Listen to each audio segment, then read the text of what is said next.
Benjamin Sutherman. Good morning. Welcome Ladies to and Fox gentlemen, Odyssey good Podcast. morning. Good morning. We're at the Fox Odyssey Podcast here with best guests of Stafford and Mike here. Yes. Tim Stafford and Mike here. Yeah? Yeah, and who else? Me. Yes, and who are you? Thomas. That's your middle name. Give me your full name. Seth. Thomas, Charles Booty. not Charles Booty. Seth Thomas Charles Charles Booty. Erie. Yes. Although every now and again he'll shake that booty and we'll call him Seth Thomas Charles Booty. Ladies and gentlemen, you're getting Seth. It is the Friday before Thanksgiving. Yes. So you've got Seth Erie on a half day.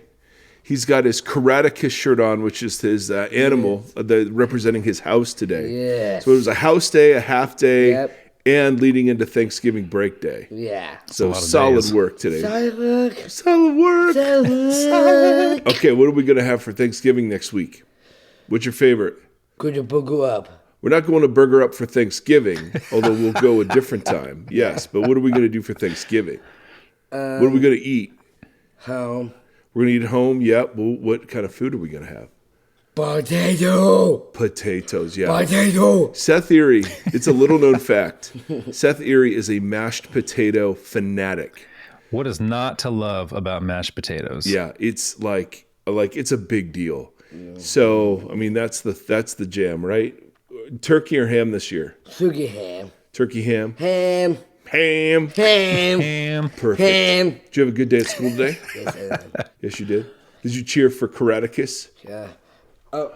Big shout out to Pibbers. Big shout out to who? Pibber. People? Fox always a The Pibber. Voxology people? Yeah, big shout out. I love Tim I love Tim. Yeah, we love Tim. and in a target and station and peace out. Wow. Peace out. Seth Erie, well done. The boy has a 2-minute timer. He's just like all business. yeah. He's like, okay, Okay. I'm done here. I'm done here. Love you, boy. We'll see you.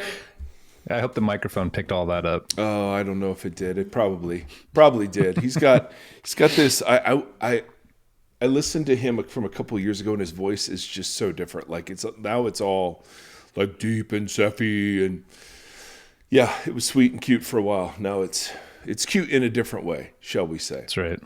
If you are tuning in on YouTube, I'm looking very jaundiced. I have changed the range of heat and light on my face, and nothing matters. It's all just awful.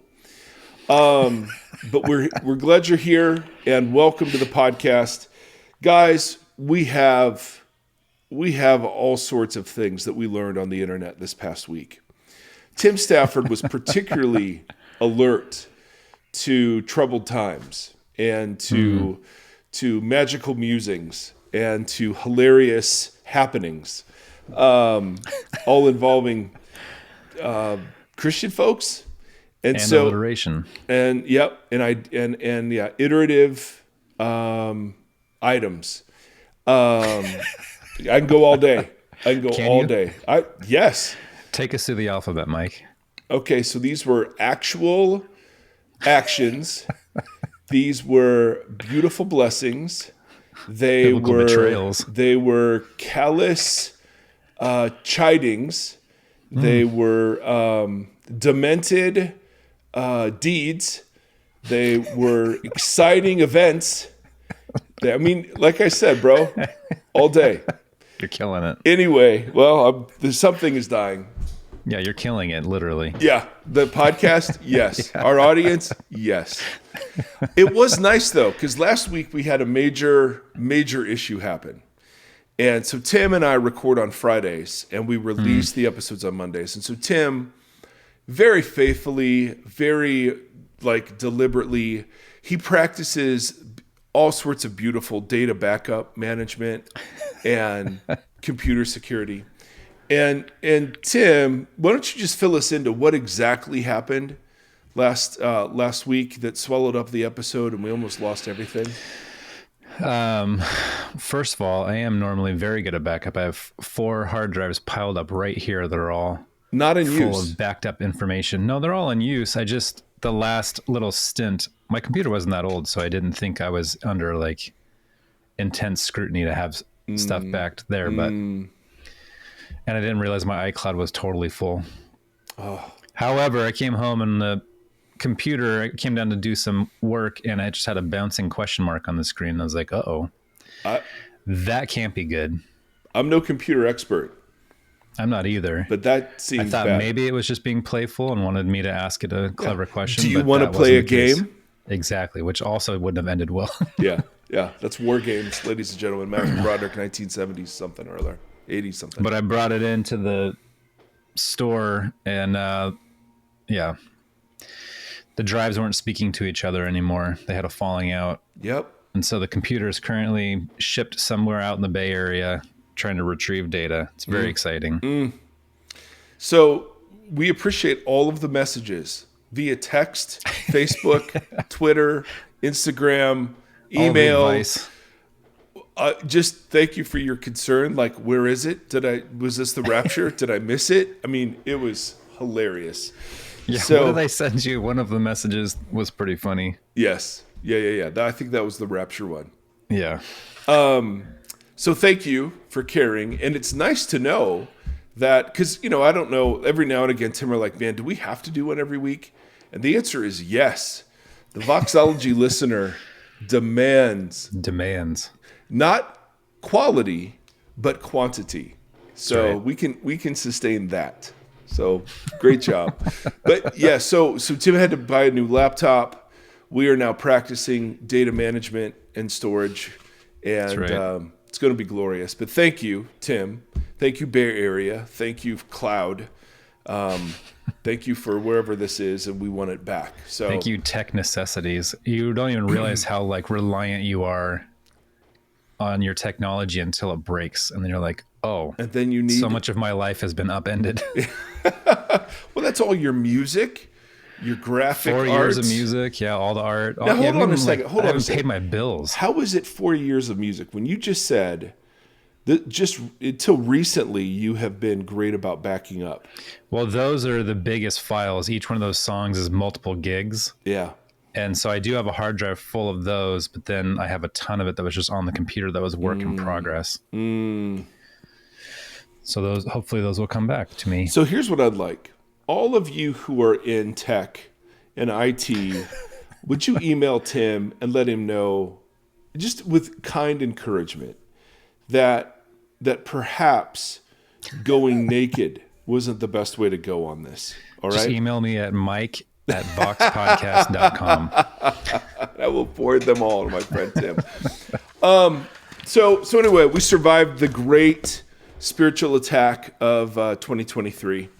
And the devil is an AI. Yes, dude. I'm just saying, you can't have devil without AI if you spell it badly. Tim, you were on a rampage this week, not only fixing your computer, but identifying things on the internet that were out of line. And out of line. Yeah, you were like a blinking question mark. You yourself.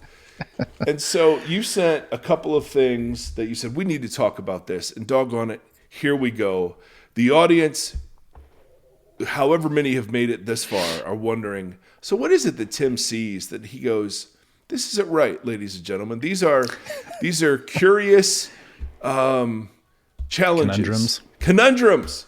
Perfect. So what do you got for us today, Timothy?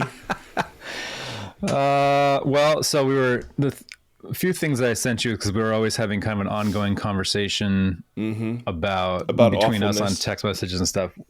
Well, kind of about the role of the church in the world. Yeah. And as we kind of ramp up another election season, and now that Christian nationalism has become a front page conversation, where it may have always been kind of like something that most people just ignored or knew was there or just kind of laughed at, has become a very large entity. And whether it's in my world, it's, like tons and tons of conversations about how to navigate the classroom because teachers are under intense scrutiny over, novels, which I read an article that said that came down to 11 people have caused most of the book bans in the entire nation. Awesome. Which is very interesting. Yeah. I saw something that said, hey, just if you want to look historically, the people that ban books are never the good guys. Nope. Doesn't have a great track history. So No. That's a weird thing is like this is a side note, but like watching so much Nazi propaganda popping up in America currently. And that used to be the one thing that we all agreed on. Mm-hmm. Like everybody across the aisle could agree that Nazis were bad. That was a bad thing that happened. Yeah. Yeah. And now all of a sudden it's like, oh, this, like there's swastikas hanging from overpasses, and David Duke comes out of the woodwork and it's like, hey, I'm still here. Anyway. Yeah. I don't know which one you want to talk about first. So the conversation was brewing from a point of like Christian nationalism is largely rooted in a lot of like divine entitlement. Yes. And remember, can I pause you? Can I pause you for please. a second? Like whenever we bring up Christian nationalism, we invariably get messages that say, "Oh God, you guys just sound like you're from CNN or something," and like this is some political thing. And Christian nationism, which is what I prefer to call it rather than nationalism, is it in its worst forms is idolatrous. It elevates America to the role of Israel in the world with not one biblical verse to stand on. And there is a divine entitlement that goes with America's election to that office in the world. So that's the part. Tim and I love being a part of America, and we appropriate love of country and all of those sorts of things. But as we're going through Revelation, you realize that any uncritical love of country is a bad thing, and the church always has to be discerning. So Christian nationism is the idea that God has chosen America as a Christian nation to be his force for good in the world. And therefore, anything we do in America's interests is blessed by God. And that's where we go, all of that is wrong. As Luke said, every word of that sentence is wrong. So continue, my friend. I just wanted to give background in case that's Amazing. a trigger word for some people. Trigger.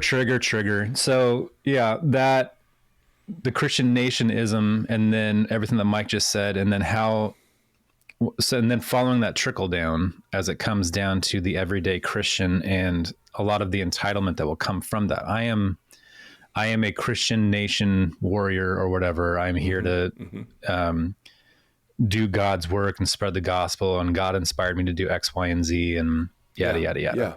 So you and I were talking off mic Always about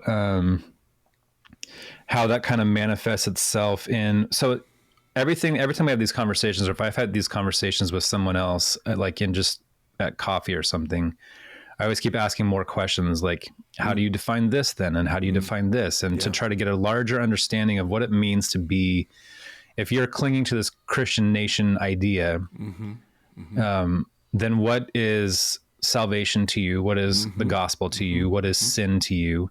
And with the gospel, what is it that you think was the Great Commission, or what do you think you have been commissioned to do yourself in this, and kind of have a really broad, to try to understand fully, what are all the implications involved with those are great being questions. a Christian nation? Yeah. Christian nation. Trying to understand the full breadth of it. Yeah. So one of the small examples was, and this was not the first one. I think that there was one other one that came through that was like, God has told me to do this, or God has spoken to me. The one that we were looking at yesterday was about the gospel singer that was on the airplane. Yeah. And she just got nominated for some Grammys. I'm sure she's, that's a huge accomplishment. That's very exciting. She was just singing her gospel music on the plane. The flight attendants were telling her to stop. But during, maybe it was last year or so, there was the guy that got up with his guitar and was doing like a whole worship. I've seen set. like two People or three of those. Yeah. And they think they're doing God's work in some form of respect. I'm not sure how that, and those would be the questions I would ask them, is like, how does this play out? Like, what do you think God is trying to accomplish through you annoying everybody on this plane with Right. your worship music. And she was asked a few times and then was finally told that she was going to be escorted off the plane if she didn't stop. Yeah. But she's like, God gave me a message to tell all these people. Ironically, when she asked for the people to back her up, they all remained silent. Sure. Maybe they're not super excited about that. But there's a weird entitlement that comes with that of like, Yeah. I am God's right hand. I am God's messenger. Yeah. God told me this. And Yeah. so to me, in my brain, all of these things are intertwined, like the Speaker of the House and how he's using biblical language to justify, different things that he's trying to do. We'll see that from many different political leaders on both sides of the fence. Like as election seasons rear up, scripture rears up in political rhetoric. So I've been telling my students, like, pay attention, guys. Yeah.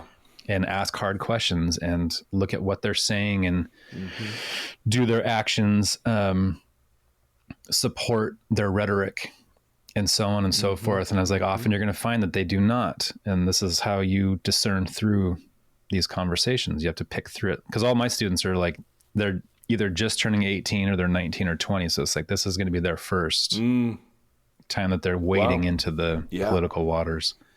You remember Caitlin? So this is where Caitlin Scheiss's book, Ballot in the Bible, is a must read, because she gets into why it's inappropriate to use Bible language to employ it in political arenas for political ends.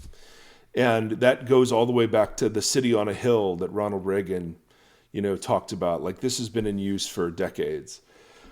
And, the big theological point, Tim, that has to be made over and over again is that the Old Testament is not a blueprint for how to live in a society.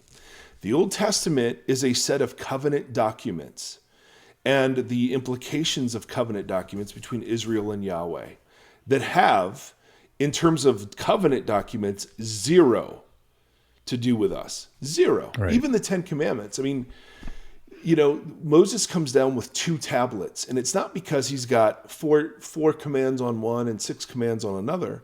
It's because it's 2 sets of the commands.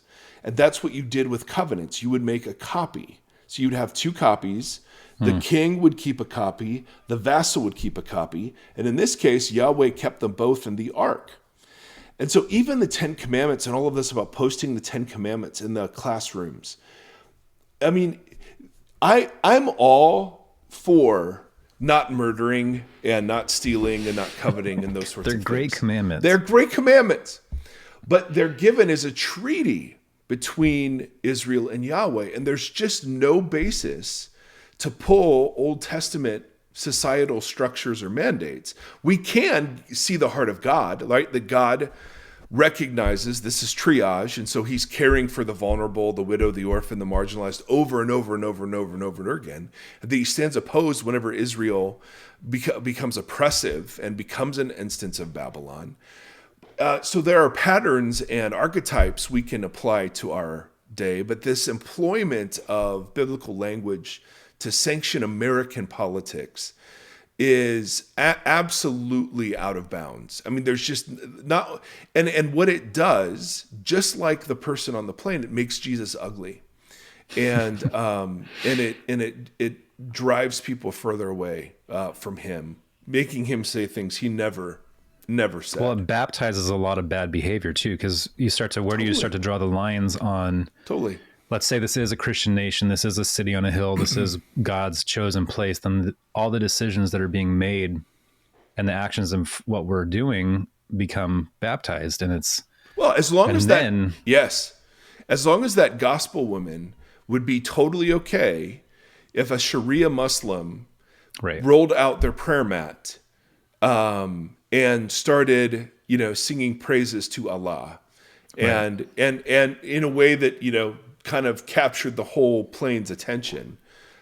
I mean, if I'm all for religious freedom, if we're really going to be religiously free, the problem is that the people that boast in their rights to proclaim Christ don't give those same rights to other people to boast about anybody else. Right. And it's exactly that privilege or that entitlement that the ends justify any means. So the end of I'm proclaiming the gospel to these 200 people who are stuck here, Right. justifies the fact that 199 of them are really going to be put off. But, maybe there's one. And there's that question is like, what is the gospel in that situation? What is the, is the hope that you're, and she has a beautiful voice and I'm sure they're beautiful songs. Like, is it the hope that that the Spirit is going to move through the words? I don't know. Like, it's just a really interesting conversation to pick at and to say, what does this mean to you? Thank you, Siri. That's what I figured too. Siri, jumping in. But I think that's interesting. And we have seen a few of those in the last couple of years. COVID really stirred up really interesting things in society, obviously across the board. But what it did in the church has been pretty fascinating to watch. Like, that's one word we would use. Yes. Yes. Fascinating. And again, it's not like we've got it all figured out. The point is I think there should be a deeply skeptical attitude generated by Revelation and the New Testament towards the employment of biblical language in the political arena outside of Jesus is Lord. That certainly is political language. And as we talked about before, to say Jesus is Lord means to say that Jesus is the cosmic ruler of the world, and the way Jesus employs power is the way that his followers are to employ power, which... Yeah, so let's pick that apart for a second. Yeah, totally. No, for real though, like why does Jesus, when he performs a miracle, why does he say, don't tell anybody about this? Well, in Mark's account, and he mostly does it just in Mark, but it seems to serve a purpose, and Gombis gets into this in his commentary, where the insider figures turn out to be outsiders, and the outsiders turn out to be insiders. So the people who are finding out about Jesus are outsider figures, whereas the insider figures are dense and slow and, faithless.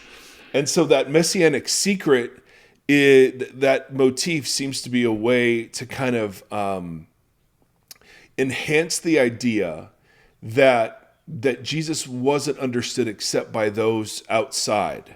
Does that make sense? And so, but because those outside weren't his authorized representatives, he did not allow them to, even though they went and they shared. So anyway, but yes, the whole divine hiddenness, that was a topic I was thinking about exploring today too. The idea that Jesus comes hidden in the husk of a life that is in the most backwater part of the Roman Empire, and even in Israel, in a backwater part of Israel. Right. And then even in the backwater part of Israel, this is the backwater part of Israel's backwater part. You know what I mean? He comes hidden. He comes subtly. He comes without flash and without, and so even when he does perform great miracles, he either asks you to be quiet about them, or he simply then withdraws himself to a different place. Right. So I think that's really interesting, because the way we usually look, one of the main ways that we look at how Jesus subverted expectations is always political. That's always the conversation we have, what the political expectation was, and then what the reality was of how he arrived and what he did. That's right. But it's really across the board. It's not just a political thing. It's also how he structured all of his life and everything. It was devoid of spectacle, I guess. Yeah, very, very much so. So I think that's fascinating too with how we operate now. Yes. So if we are trying to emulate, or however you want to say it, the way that Jesus conducted himself and how he instructed people to operate, we tend to do the opposite. So we do go for larger, louder, less embedded versions than that. So I think that's fascinating too, as you look at another, again, political season. How do you posture yourself in your immediate community? And then how do you advocate? So this will pivot to the article that I sent you guys that was about the social gospel in America. And they're calling it a resurgence of the social gospel.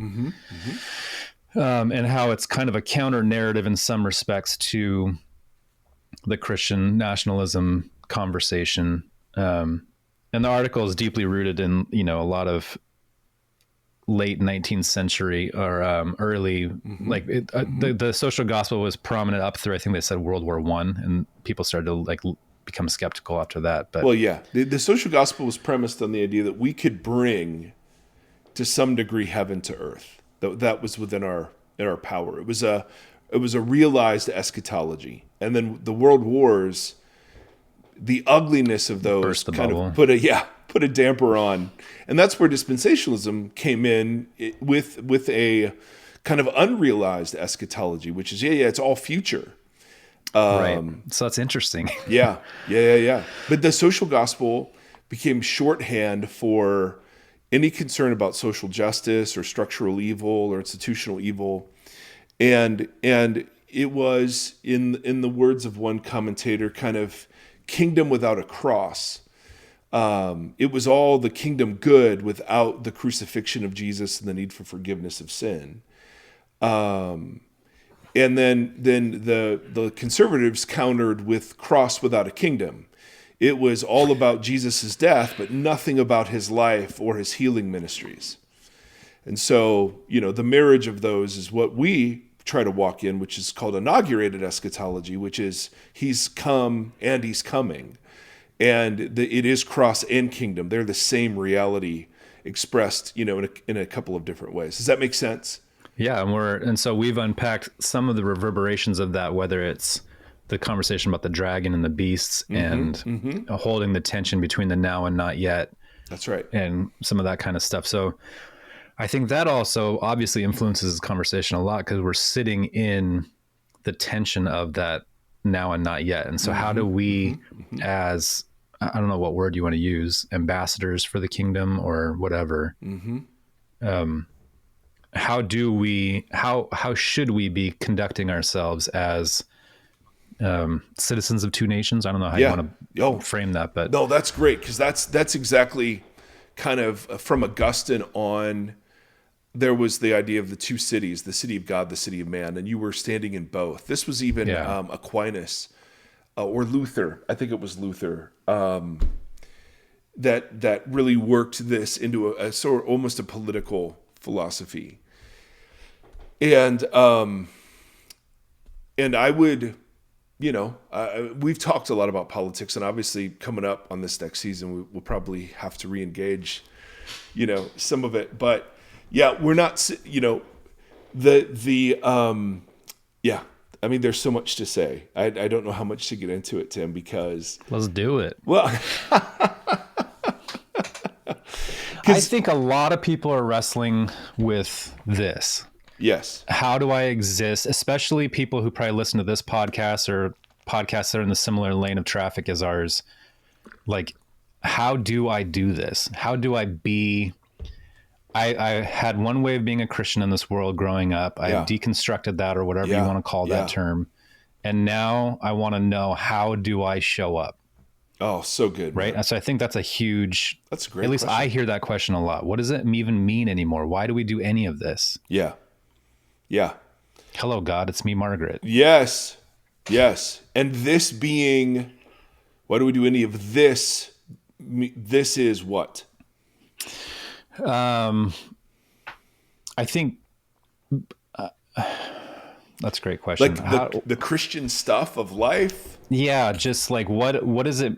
Not just what does it mean, but like, why do we hold the title or posture of Christian? What does it even mean to do that anymore? And why should I? Oh. Like for a large part, like I've been very vocal that I don't care about the term evangelical. I don't care about any of those terms. They mean nothing to me. Everybody can have them, and you can do whatever you want with them. And I'm almost to the point of feeling like that about being a Christian, where that title, I just it's become so weaponized that I'm just going to try to figure out how to live like Jesus. And I don't want a title or a name for it. Yeah. I just want to live here in this tension and do it to the best of my ability. And when I learned that I did something incorrect, to reposture, reorient, and continue forward. I just watched Rocky Balboa yesterday, the 6th Rocky movie, where he comes back and they have this simulated fight. And because I watched the Sylvester Stallone documentary on Netflix. But man, it really, like, we talked last week or 2 weeks ago about how I was at therapy talking about the anger that I found this profound anger inside of me. And he like, that's a through line in that film. Yeah. He's got this fire in the basement still that he needs to figure out how to, that's right, to get rid of it. And so I was just really like, it's a story of a guy in his, he's older than us a bit at that point, but he's a has-been, he's a yesterday hero, or whatever, or just a yesterday man. And he's trying to figure out how to still be somebody, and still not in like he's not trying to be the world champion. He's trying to be a real human still. And I was like, man, I resonate with that. Like, I have a fire in the basement still, and I don't know what to do with it, but I want to be intentional and productive with the time that I have here. And I'm hopefully only halfway through my story. So I'd love for the back half to be more productive than the front half. Well, yeah, but what's productive mean? I don't know, but I'm trying to sort through that stuff and be very intentional with what I do, what I say, how I do it, why I do it, I guess so that's where those questions kind of are rooted from, is like, why be a Christian in this world? Oh boy, that's a doozy. That's great. I can give you a bunch of bad answers to that. Well, I want to unleash you in a second. I was having a conversation again about that mega church that's coming in and planting here, and it's going to kill a lot of the local churches. And it's really a thorn in my side, and it has no effect on me. I have no skin in the game. It just bothers me from a whatever standpoint. But I can't not think about everything that Gambas has said on this podcast over the years about capitalism and the church, or capitalism and Christianity, and the city on a hill conversation that Reagan kind of ushered in. You can see churches with that entitlement building corporate entities that I just feel antithetical to whatever. So the social gospel stuff, like, you got Reverend Barber, who I've followed for a while, and listening to him, he just is always getting his hands dirty. And, we talk about Shane Claiborne a lot on here, and he's just like, the last thing that as he's been advocating for victims in, Palestine and Israel, he's also buying homes and refurnishing them for families in like the Philadelphia area. And it's just, there are people who are I think are doing that. And I don't know what's right and wrong within the social gospel stuff. That's something we can pick at, but I like the idea that, that we have these two poles: cross without kingdom and kingdom without cross. This is Mark Sayers. I think he uses this language. Or we could say, the kingdom's almost here entirely, or the kingdom's almost all in the future. And that orients us then to, if it's all here, then let's build society in a way that really reflects it. And if it's not here, then let's save souls to, because building into society, it's just a sinking ship.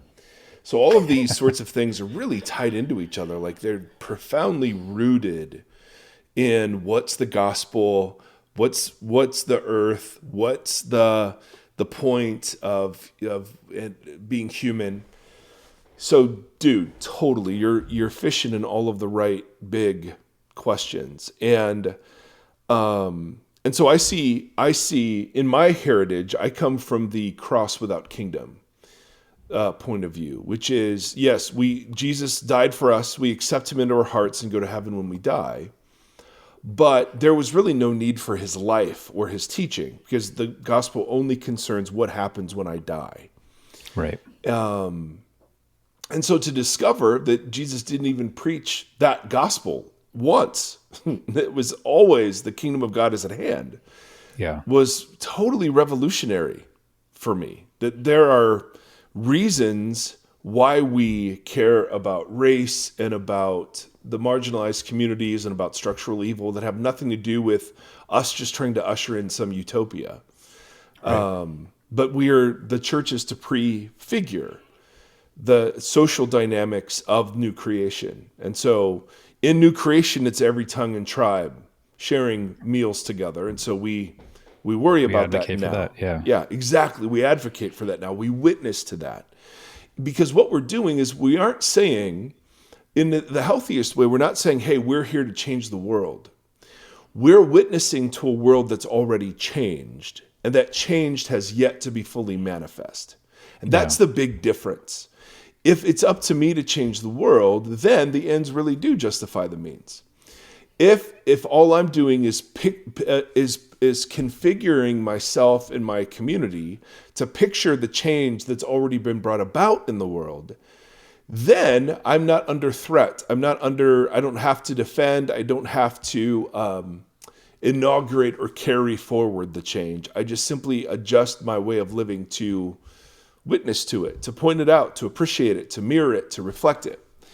And that's where I think a lot of us get tripped up. We all know we should be doing something in the world, and we feel like it's up to us. And I do think we have loads of agency. But if the New Testament writings are correct, that Jesus has fundamentally changed the way the real world keeps score, and the way the real world uses power, then the job of the church is to reflect that even into structural and institutional places.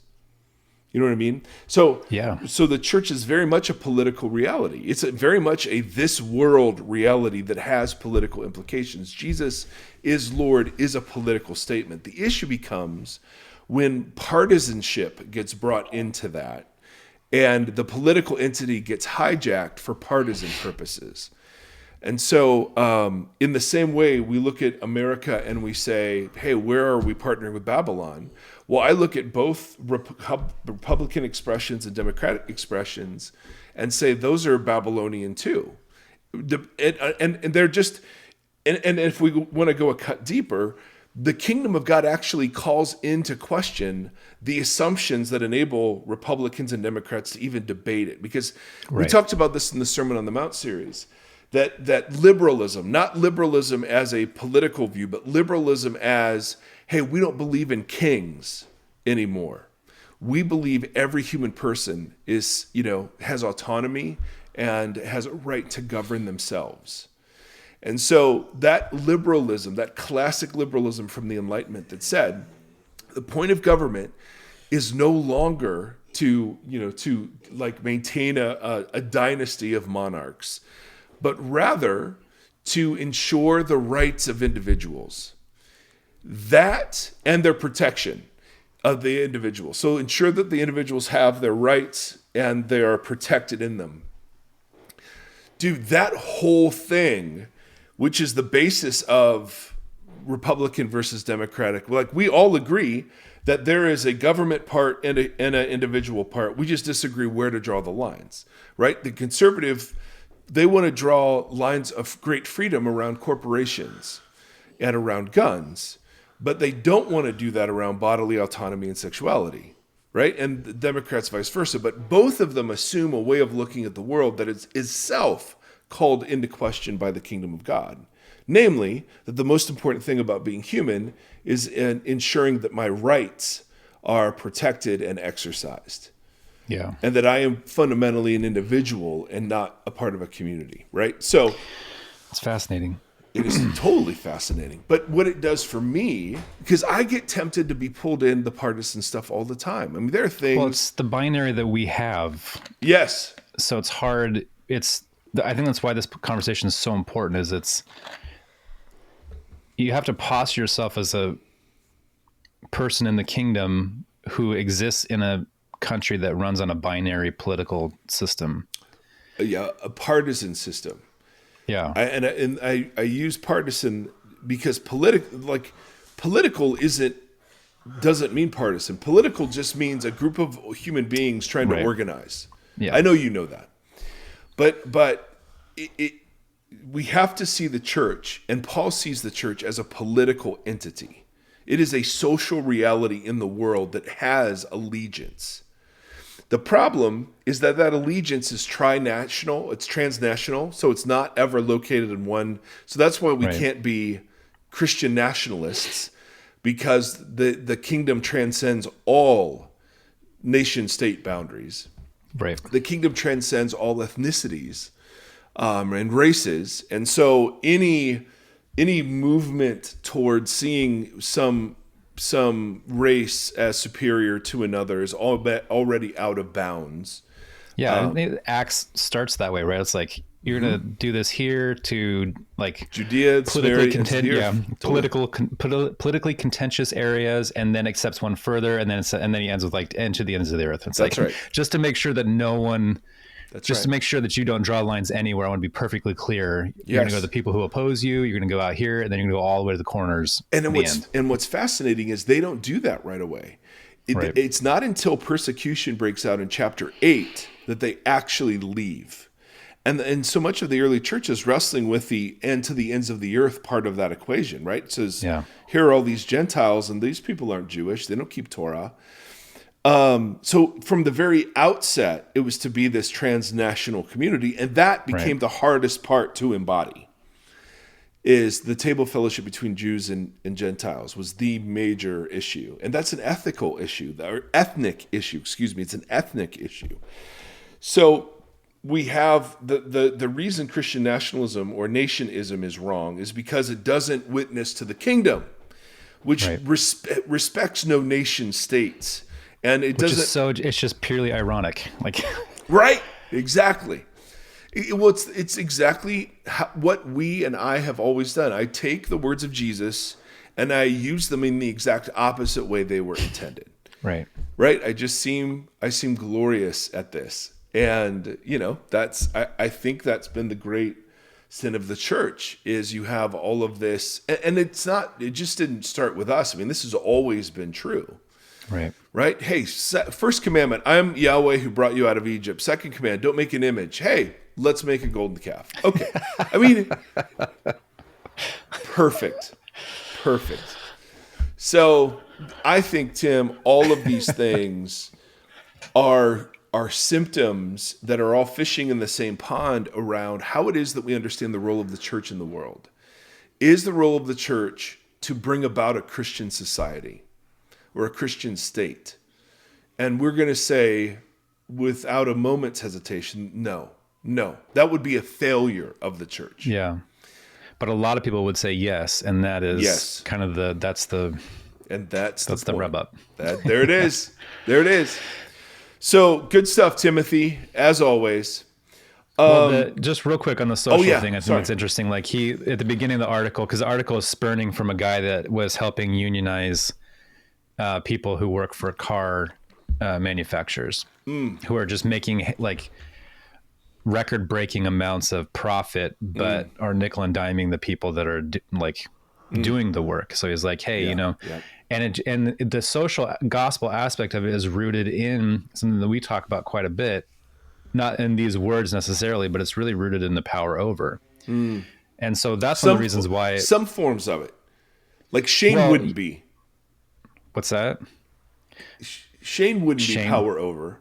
No. But like the car industry thing is like it's okay. It's people who have power and they are lording it because the laws allow them to do so. Oh, got it. Okay, I'm misunderstood. And so then so that's what kind of spurred me on with when I was reading that. I was like, how many places do we participate as a church or as whatever in that same dynamic?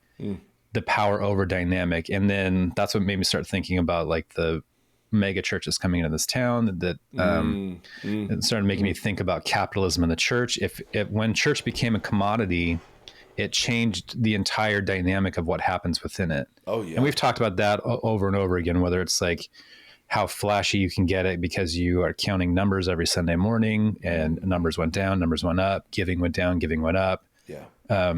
Listening to the people that give the most money because you don't want to lose them. So you gear your sermons and your structures towards that kind of stuff.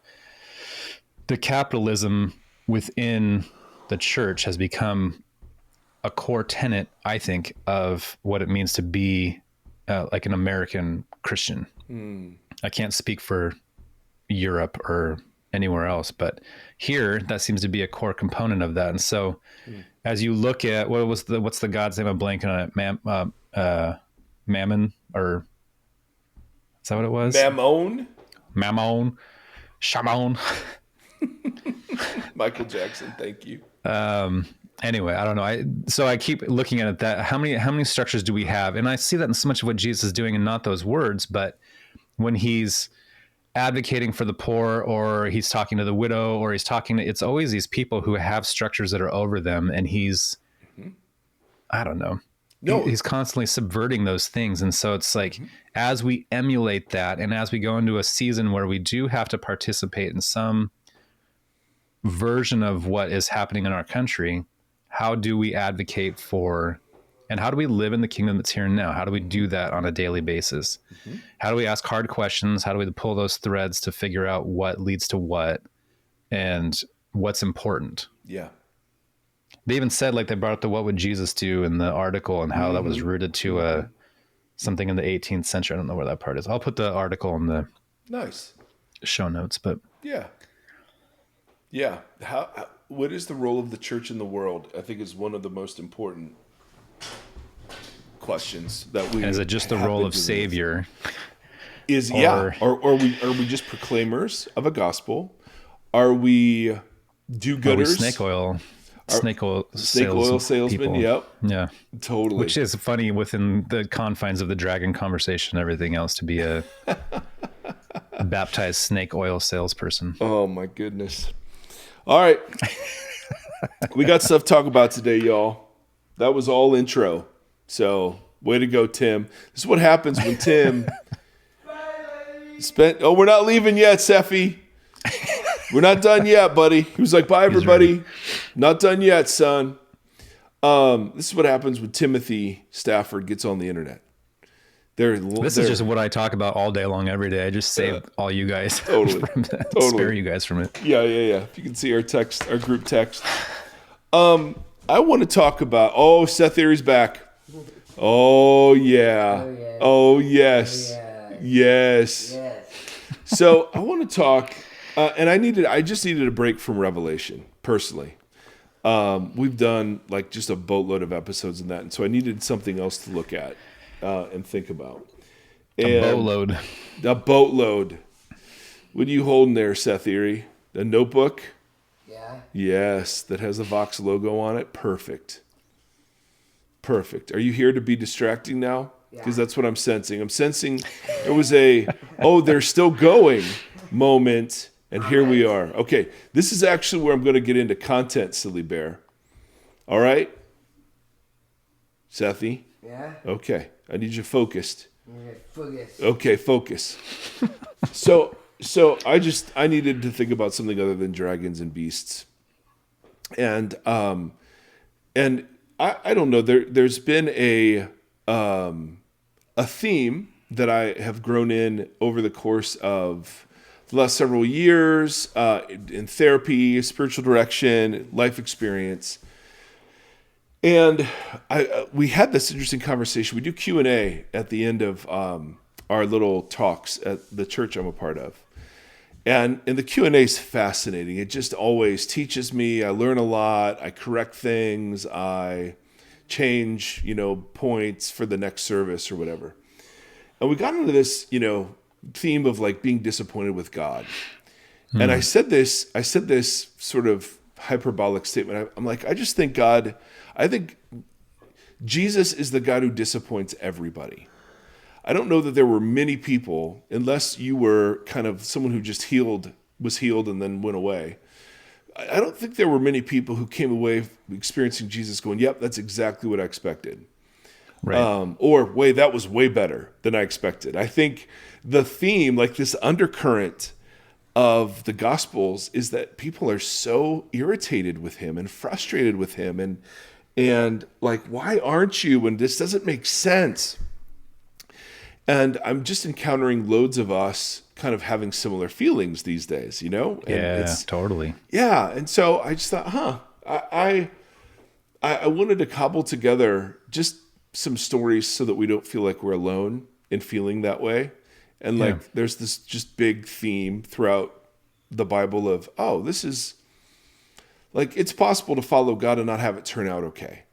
Yeah. And I keep coming across, and I've been myself, but I keep coming across like people who are having things happen to them that they don't deserve, that are unfair, that are just not right. And when you look at, well, and we talk about this a lot, when you look at what are the options here, is this just random happenstance? Is this spiritual warfare? Is this God doing it for his glory and for some great glorious purpose down the road? And so how we kind of understand disappointment, lament, I think becomes really important in how to stay a Jesus follower in the world. Yeah. You know what I mean? So one of the texts that just always used to puzzle me is when John the Baptist is in prison. And he announced early in John's account, hey, this is the Lamb of God who takes, care of the sins of the world. I mean, he announced in the other synoptics, hey, I'm not even worthy to untie this guy's sandals. I mean, so he had a very clear understanding of who Jesus is and what Jesus was about. But yet he gets thrown into prison, and he asks this question. When John, who was in prison, heard about the deeds of the Messiah, he sent his disciples, to ask Jesus, are you the one who is to come, or should we expect someone else? And it's like, that makes no sense. Just on a plain reading in English, it makes zero sense. And it wasn't until I learned a bit of background, shockingly, that this became a bit more illuminated. The Jews of Jesus' day and prior engaged in a way of speaking that was called remez, R-E-M-E-Z. And it was a way of referencing texts without referencing the whole text. So if I just said to you, Tim, like you've had a really bad day and you're feeling very anxious, and I just say, the Lord is my shepherd. I could say that, and in, the old, the ancient Israel, everyone would have a lot of Old Testament memorized. Now, men were mostly in school longer, and disciples, professional disciples even longer still than like peasants. But you would have a working knowledge of vast sections of the Old Testament. So if I said to you, yeah, the Lord is my shepherd, you know that I'm talking about Psalm 23 and the part that talks about, even though I walk through the valley of the shadow of death, I feel no evil. Right? I don't have to quote the whole Psalm for you to get the word. I mean, so even in our culture, remez is things like, if you and I were talking about something that was ridiculously happening in space, and I just look at you and say, man, a long time ago in a galaxy far, far away. And that's all I said. You know what I was talking about. Well, Star Trek. Exactly. Spaceballs. There are some scholars who see this question as a remez. So it's because when he says, are you the one who is to come? That in Greek is a little different saying than is said anywhere else about Jesus or to Jesus. And there are some who think that's a reference to Zechariah 9, which is in reference other places when Jesus is coming in his triumphal entry and so on. But Zechariah 9:9 says, rejoice greatly, daughter Zion. Shout, daughter Jerusalem. See, your king comes to you. This idea, the king who comes, when you look at the Greek translation of the Septuagint is the Greek translation of this of Hebrew. And then you look at the Greek that we see in Matthew 11, those are very similar statements. And it's interesting because in Zechariah, see your king comes to you, righteous and victorious, lowly and riding on a donkey, on a colt, the foal of a donkey. He will proclaim peace to the nations. His rule will extend from sea to sea and from the river to the ends of the earth. As for you, because of the blood of my covenant with you, I will free your prisoners from the waterless pit. Return to your fortress, you prisoners of hope. Even now, announce that I will restore twice as much to you. So there are some who think that when John uses the phrase, "Are you the one who is to come?" he's drawing from that Zechariah passage that talks about the role of the Messiah coming to free prisoners. And so he's asking, what he's really asking there is, are you coming and are you going to set me free from prison? Now, if that's all we had, that'd be like, oh, that could be possible. But how Jesus responds makes this the most likely reading of what's going on here. So Matthew's text says, Jesus replied, "Go back and report to John what you hear and see. The blind receive sight, the lame walk, those who have leprosy are cleansed, the deaf hear, the dead are raised, and the good news is proclaimed to the poor. Blessed is the one who does not stumble on account of me." Now, Jesus is engaging in remez too. Jesus is combining two passages from Isaiah. And those two passages, so the first passage is Isaiah 35. And these are messianic passages, of course. "Then the eyes of the blind will be opened, the ears of the deaf unstopped. Then the lame will leap like a deer, and the mute tongue shout for joy." He takes that passage and combines it with Isaiah 61.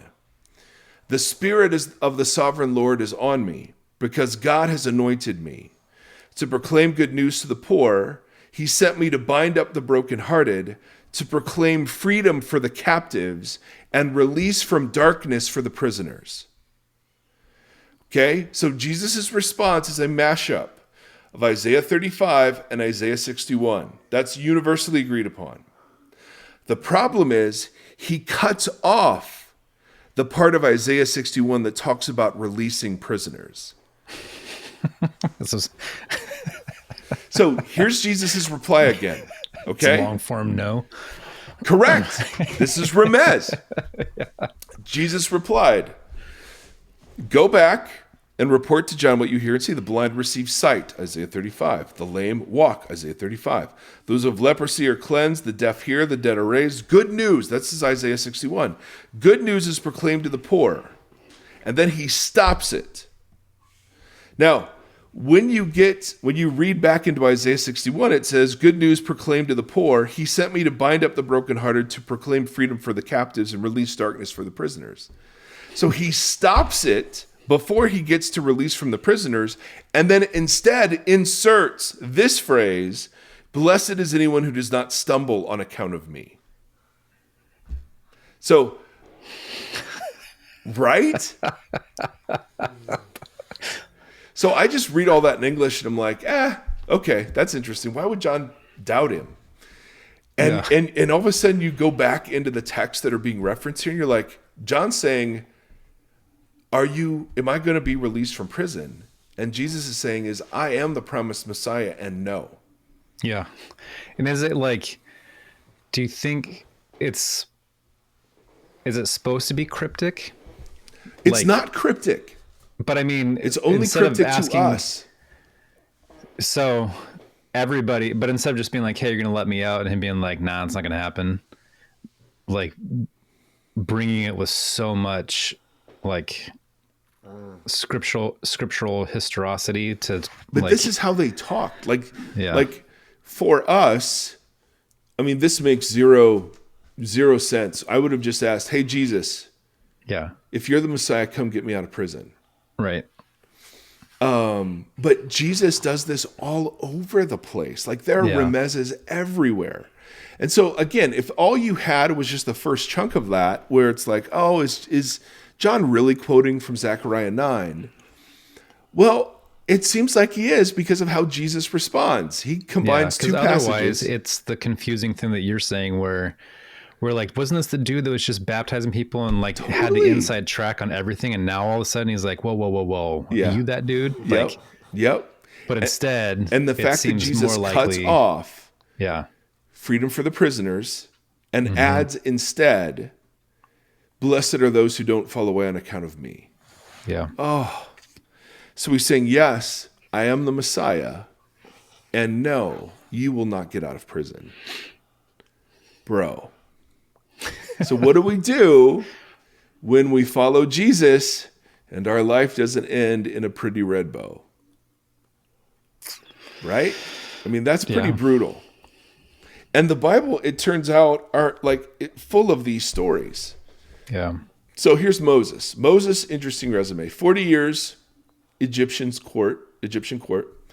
40 years, shepherd in the wilderness. And then 40 Tremendous years. patience. Huh? Tremendous patience. Oh, my Lord. And then 40 years leading Israel through the wilderness that he'd just been shepherding around. And Moses makes a mistake where he strikes a rock in anger.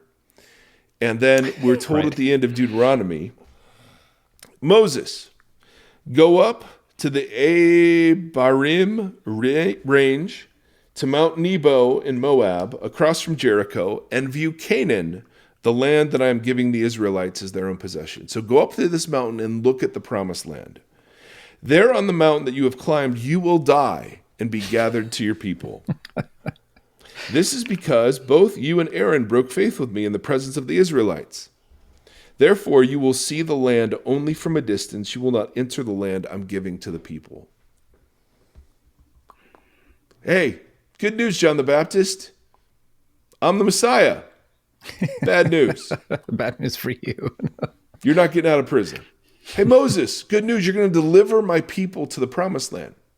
Bad news. You won't go in. Or think of Solomon and David. David's the thing he wanted most of all was to build the Lord a house. And God says, nope, your hands are too bloody, but you'll accumulate all the building materials and have everything, have the blueprints constructed. And so your son can just take over. There are all of these instances where people gave wholehearted allegiance to God, and then their life didn't turn out the way they wanted it to. Yeah, all the disciples. Oh, my Lord. Jeremiah is one of my favorites. So the book of Jeremiah opens with the most epic call to prophetic ministry in the history of epic calls. The word of the Lord came to me, Jeremiah, saying, before I formed you in the womb, I knew you. Before you were born, I set you apart. I appointed you as a prophet to the nation. So your birth, Jeremiah, was appointed and forecast, and it was purposeful. And then the Lord said, Jeremiah objects and says, alas, sovereign Lord, I don't know how to speak. I'm too young. Straight out of the Moses playbook. Lord said, do not say I'm too young. You must go before everyone I send you to, and say whatever I command you. Not be afraid of them, for I am with you and will rescue you. I will put my words in your mouth. I will appoint you over nations and kingdoms to uproot and tear down, to destroy and overthrow, to build and to plant. And you're like, dude, this is going to be awesome. So Jeremiah starts preaching, and no one listens.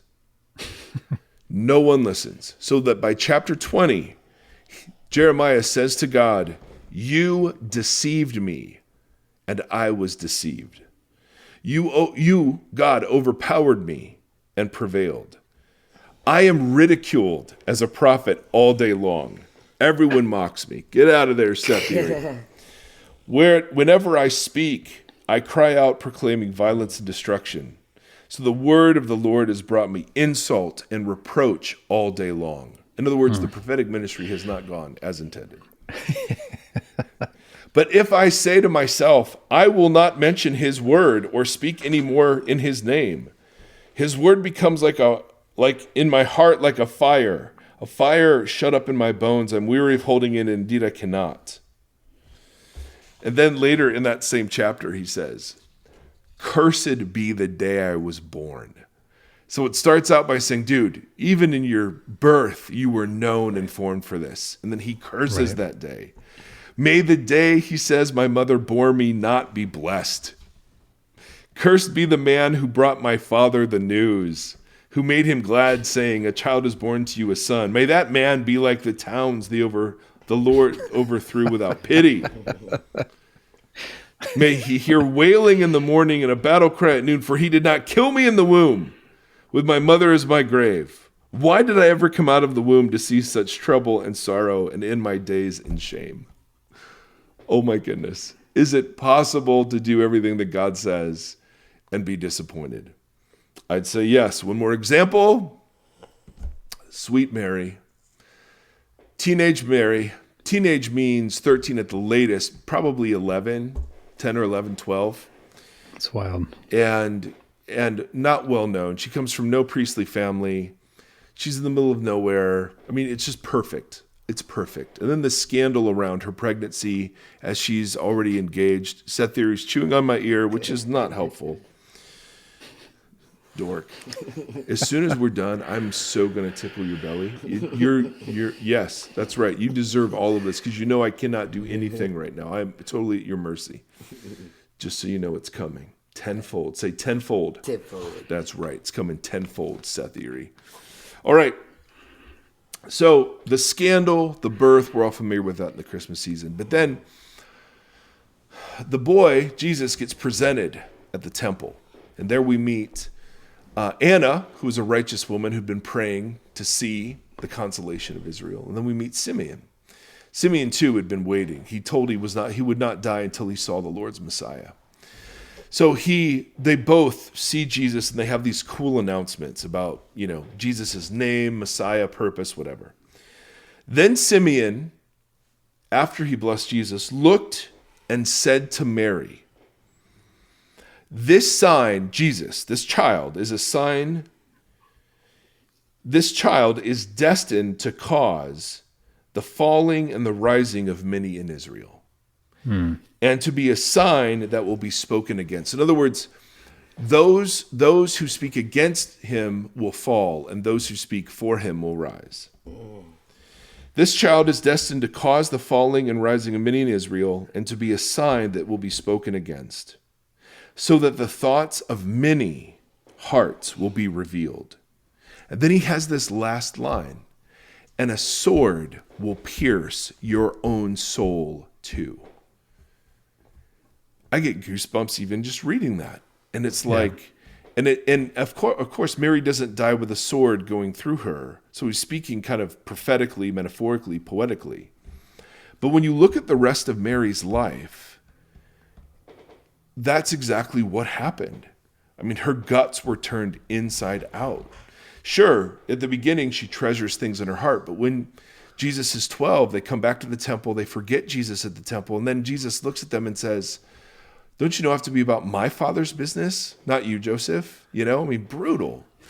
Then we have an instance in John 7 where Jesus' brothers mock him. We have an example in Mark, maybe 5, 6, where Mary and her sons come to take Jesus out of a house because they thought he was out of his mind. Right. Then you have Jesus' first sermon, and the hometown tries to throw him off a cliff, and the next day Mary goes to the well with those same people. I mean, her life is brutal. Yeah. And Joseph too. I mean, we don't get as much, but you think about where his story, at least for us, starts within that. He dies. Yeah. Well, after being willing to be a part of the scandal of that birth. Yeah. And the looking whole like thing, such a and dope. the way that would reflect upon him within all of that as well is not a huge win. No, not at all. Not at all. That is not biblical masculinity back in the day.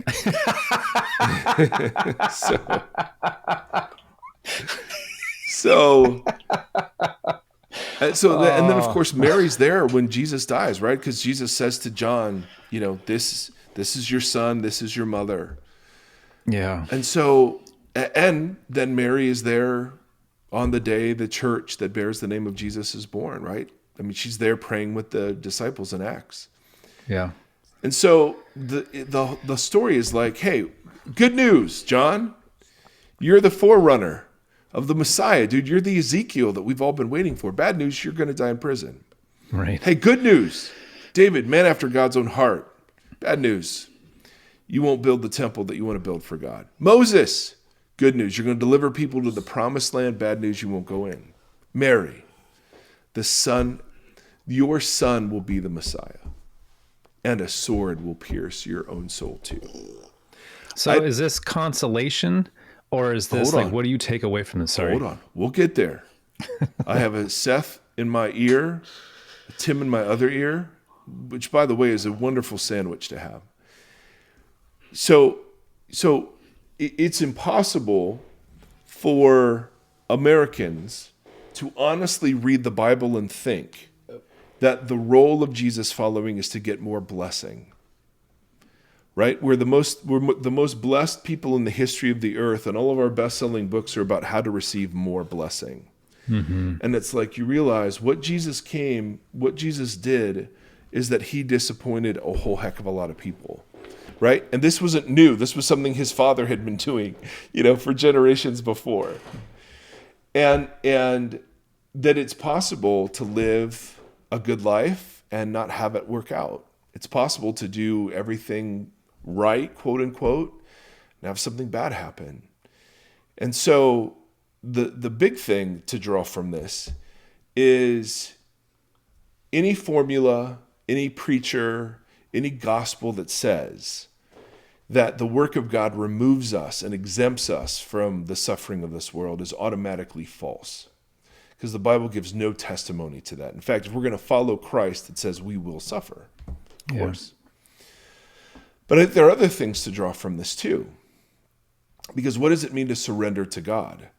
You know what I mean? I always think surrender means it's going to turn out to be glorious. Being used by God, it means it's going to be good, right? And popular and noble. And I populate images of blessing and favor with all sorts of American ideals. Yeah, the capitalism, right? Of, I want to be well known. I want to have a famous name. I want to, sell books and host podcasts and all the things. Well, it's very spectacular to say that you are an ambassador of a deity, right? And so the natural unfolding of that is that you are set apart, that you are above. You're superior to. Yeah, exactly. You got it. That's it. And boy, it's just too bad the rest of the Bible doesn't support that. So I've gone through, as you know, and you have too, man. I mean, I've gone through seasons of incredible mental illness. I mean, manic anxiety and depression. I've made impulsive and rash decisions that have hurt people, hurt my family. I mean, good Lord. And I always thought the goal of Jesus was to stop all of that, to bring relief to all of that. And I've learned that relief is different than healing.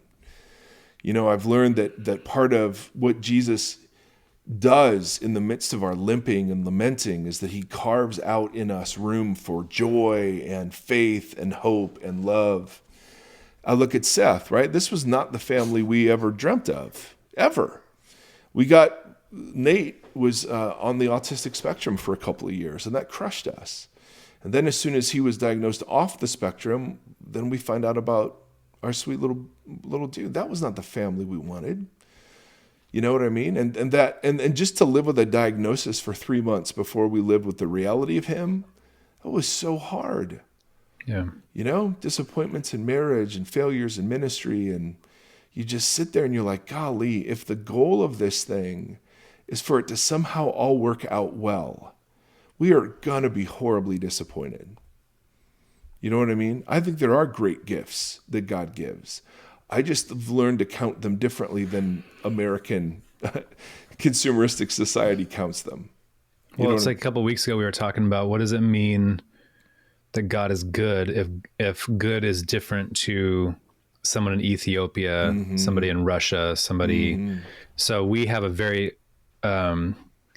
refined idea in America of what good or blessing or whatever is. Yeah. But that definition changes. So what does that do to the idea that God is good? Yeah.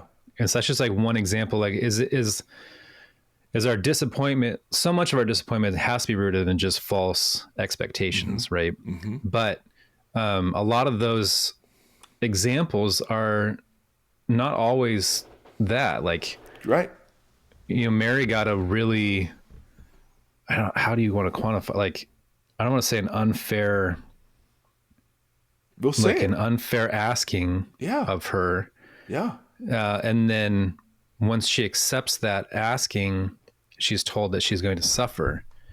Yeah. And it's like, that's a difficult thing to unravel. And Same the with God Paul. is good conversation. Yeah. Same with Or Paul. any of them, really. Yeah. How many of them were crucified upside down, or, Right. yeah, that's a lot. I was thinking about, and may not be related at all, but we were talking about Solomon at some point recently. And whenever I think of Solomon and wisdom and those different things, I think of everything is meaningless. Everything is meaningless. And how did wisdom or whatever lead to that? And what is he saying? What is his own revelation reveal that says none of this matters? I don't think that's what he's saying. What is he saying? Okay, so Unless it doesn't pertain to this at all. Well, no, it does, actually. Okay. I think he uses a word that is better translated vaporous. Everything is Fleeting. vaporous? Yes. Okay. And so it's more than just not permanent. I mean, it's although it includes that. I don't. Now, again, I'm trying to recall something I read a while back while Seth is massaging my head and my ear pods are choking me because he's listening to one of them. Oh, thank you, Seth. Thank you for coming back. I was dying. But if I remember it correctly, the big argument was it's vaporous. You can't, and that would actually really combine well with a lot of imagery that's used in other places about, your life is a shadow, it's fleeting, it's a mist. And so it's not that it's meaningless, but it doesn't bear the weight of meaning the way we would want it to. Right. And so I was thinking about that in regards to all of this, or in regards to how we have structured our faith in this country. Mm-hmm. I don't know. Right. That's right. You and I were talking before we were recording this about the idea of generational lament. And I think that's a really fascinating thing to explore. And after we got off the phone and we were talking about that for a second, I started thinking about, well, what does generational repentance look like? Oh, wow. Savvy. And because some of the books that are being banned right now are like Just Mercy and so most of the books that are being banned deal with racial issues that that white folks are uncomfortable with their kids reading, that we have a dark past with racial inequality. And so when I think about generational repentance, like it's important for Shauna and I that our kids understand where we have been as white people in this country, what we have done, because it's important to know the sins of the past so that we don't repeat them, and we understand the fallacies of them, and we understand the ineptitude of our own actions. Yeah. So when I think about generational lament, because we were talking about how we're like, as a human race, we're in like a grief overload right now. Yes. And we don't know what to do with it. Yes. We don't know where to put it. We don't know how to be active within it. And the lament stuff, I feel like, is that idea of generational lament, that it goes on for generations, is a really difficult and profound idea. And then what does that repentance look like within that? Let me set that up, and maybe we can explore it after we're done, because we are so done on this end. Seth Erre is getting lots of airtime on the YouTubes right now. Thanks. In this state of affairs, if following God is disappointing, or this is the God that disappoints everybody, so what do we do when our Christian faith is disappointing? Or the thing we were sure God called us to, the mission work, and it's going nowhere, the marriage, and it's a disaster, the vocation, and it's just awful. What do we do? Or all of the above. Or all the above. So one option is we can pretend, and this is sort of the Christian option, right? It's just, oh, dude, it's all good, brother. We're all good, man. I'll just, God is good all the time. God is good. Yeah. Yeah, just fake it. Which is... fake it till you make it. Totally unbiblical. We can escape, right? Distract ourselves, numb, medicate. I'm a fan of that one. Seth, let go of my neck. Okay, you're not being a great listener right now. Oh, sorry. Okay, I love you and I love doing this with you, but I need you to let Daddy talk a little bit. Okay. Okay, can you do that for me? Sure. Thank you. No neck squeezing, no head rubbing, no tickling. We're almost done. All right? Okay. Just so you know, the minute this microphone goes off, there's going to be massive amounts of tickling. So, and maybe a Zerbert on that belly. Because that's just, Yes, let's do it. let's do it. Yeah, there's no punishing at all. All right, so we can pretend, we can escape. I've also tried performing. I just got to do better. I got to try harder. I got to be more holy. For sure. But then there's this tradition you were just hinting at, Tim, which is the lament tradition. And we don't have time. I don't want to, we're done. But it's worth exploring more because it's how we handle disappointment in a covenant context. Because we're not called to pretend it's not hurting, because it is, or to escape from it, or to perform out of it.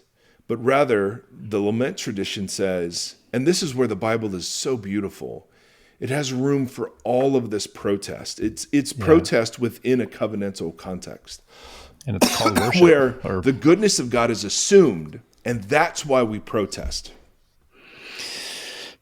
Right. So that we get that out of Psalms with praises, and praises being laments, but we also get that with the he has risen indeed. Totally. Or the whole book Lamentations or Habakkuk, some of the minor prophets are great at this.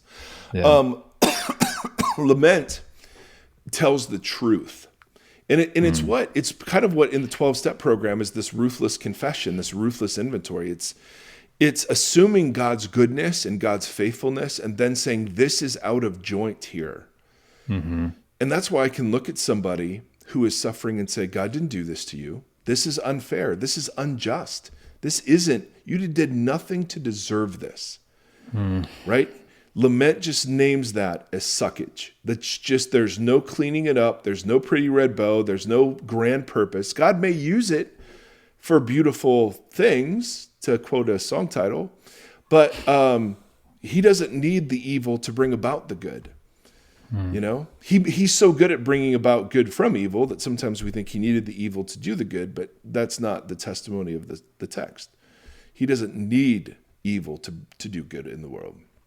So all that is to say, I found so much permission to not have to find a grand moral calculus sitting behind this, this piece of suffering or limping, to not have to wonder, okay, is God punishing me? No.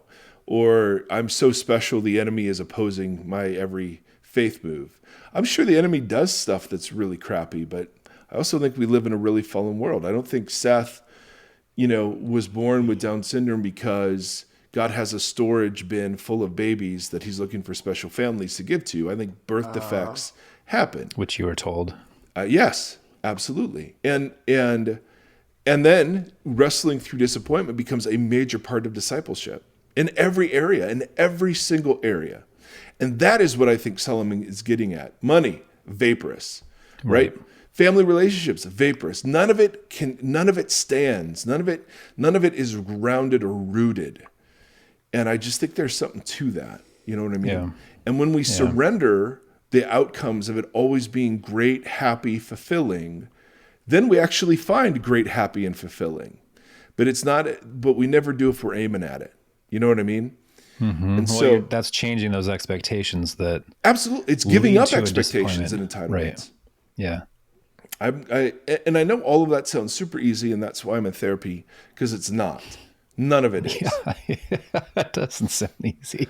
But I just think there's a neglected part of discipleship that talks about, look, following Jesus does not end in glory, at least the way we defined it.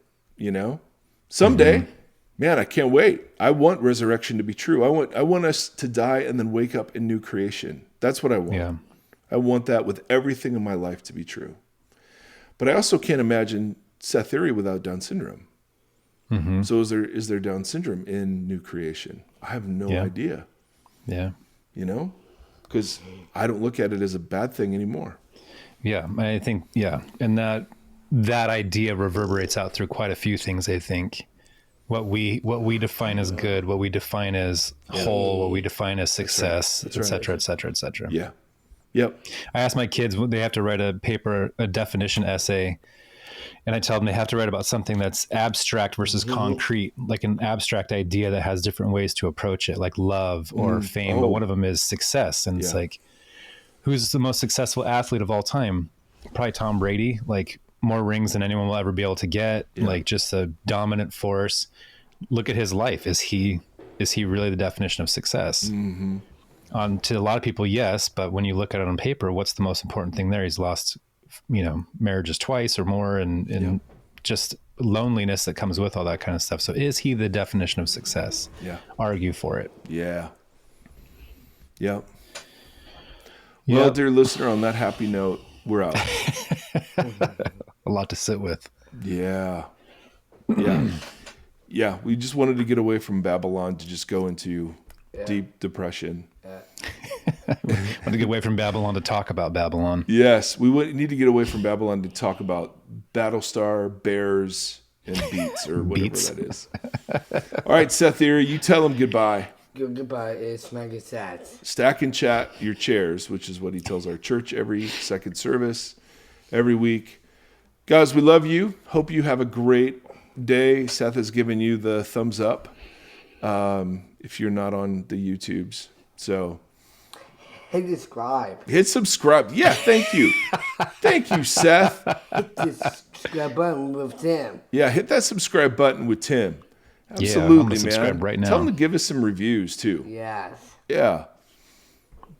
What's that? Oh yeah. Oh, you're pointing down at the keyboard. Yeah. You got to smash that subscribe button, and we got to say, "Hey guys." Hey guys. All right. Till next time. Happy just text me. Hannah B is just texting us. You got it.